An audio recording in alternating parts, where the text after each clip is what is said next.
जय हिंद दोस्तों। हम लोग देशभक्ति के इस सीरीज़ के अंदर आगे आ चुके हैं और इस बार हमारे पास जो कैरेक्टर हैं वो है नेताजी सुभाष चंद्र बोस।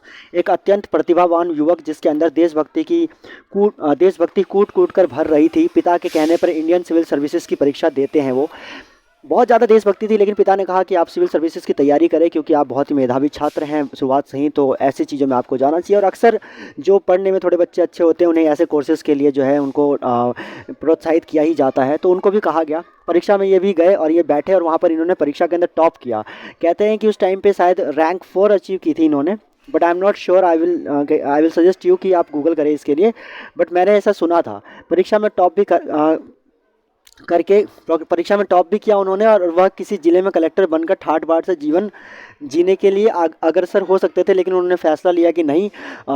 उस समय बहुत से नौजवान अपनी प्रतिभा का इस्तेमाल अंग्रेज़ों की सेवा में ही कर रहे थे, लेकिन सुभाष बाबू को यह कतई मंजूर नहीं था और उन्होंने चुना क्रांति का रास्ता। उन्होंने कहा नहीं कि मुझे क्रांति के रास्ते की तरफ निकलना है, और इस रास्ते के लिए उन्होंने नौकरी के लिए लालच नहीं किया और अपने आरामदायक जीवन को छोड़ दिया। आईसीएस ऑफिसर की अपनी नौकरी पर लात मार दी, जो उस समय किसी भारतीय को मिलना एक आसान बात नहीं थी। यकीनन उसने अपना पूरा टैलेंट अंग्रेज़ों की सेवा करने के बजाय देश सेवा में लगा दिया।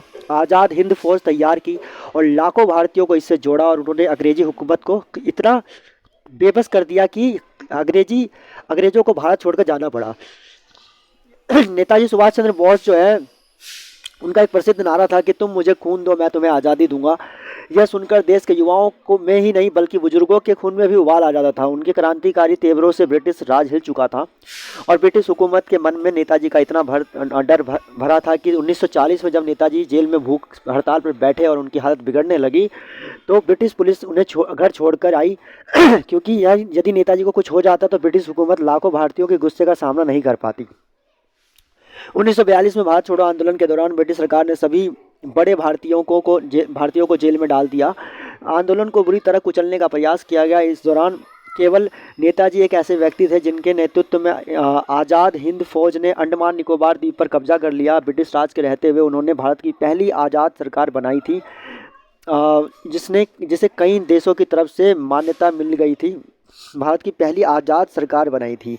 निराशा के उस दौर में भी सुभाष चंद्र बोस के शौर्य ने जनता को जोश से भर दिया था।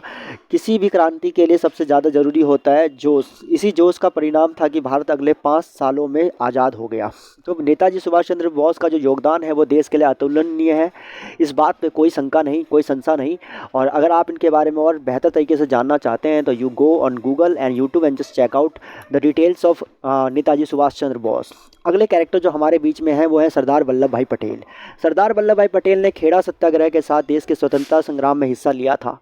खेड़ा गुजरात में उन दिनों भयंकर सूखा पीड़ित हुआ करता था। किसानों ने अंग्रेज सरकार से भारी टैक्स में छूट की मांग की थी। जब यह स्वीकार नहीं किया गया तो सरदार पटेल, गांधी जी और अन्य लोगों ने किसानों का नेतृत्व किया और टैक्स न देने के लिए प्रेरित किया। इस आंदोलन का परिणाम ये हुआ कि ब्रिटिश सरकार को झुकना पड़ा और उस वर्ष किसानों को टैक्स में राहत भी दी गई। ये सरदार पटेल की सफलता थी। भारतीय स्वाधीनता संग्राम के दौरान वर्ष 1928 में गुजरात में एक और प्रमुख किसान आंदोलन बारडोली सत्याग्रह हुआ और जिसका नेतृत्व वल्लभ भाई पटेल ही कर रहे थे। उस समय सरकार ने किसानों के लगान को 30% तक बढ़ा दिया था। पटेल ने इस टैक्स वृद्धि का जमकर विरोध किया। ब्रिटिश सरकार ने इस सत्याग्रह आंदोलन को कुचलने के लिए निर्ममता से कदम उठाए हुए पर आखिरकार सरकार को विवश होकर जो है किसानों की मांगों को मानना पड़ा। इस सत्याग्रह आंदोलन के सफल होने के बाद वहाँ की महिलाओं ने वल्लभ भाई पटेल को सरदार की उपाधि दी और गांधी और नेहरू के साथ मिलकर जिस जज्बे और जुनून के साथ उन्होंने आज़ादी की लड़ाई लड़ी थी, उसी जज्बे और जुनून के साथ 1947 के बाद यही सरदार देश के पहले गृह मंत्री बने और अपना अलग झंडा लेकर चल रही इस रियासतों को मजबूती के साथ तिरंगे के नीचे लेकर आए। फौलादी इरादों वाले सरदार वल्लभ भाई पटेल को आज हम लौह पुरुष के नाम से जानते हैं। और हाल ही में जो है गुजरात में अहमदाबाद के अंदर जो है 182 मीटर का जो है विश्व का सबसे बड़ी प्रतिमा जो है वो लगाई गई है, जिसको हम स्टैच्यू ऑफ यूनिटी के नाम से जानते हैं। वो 182 मीटर का है।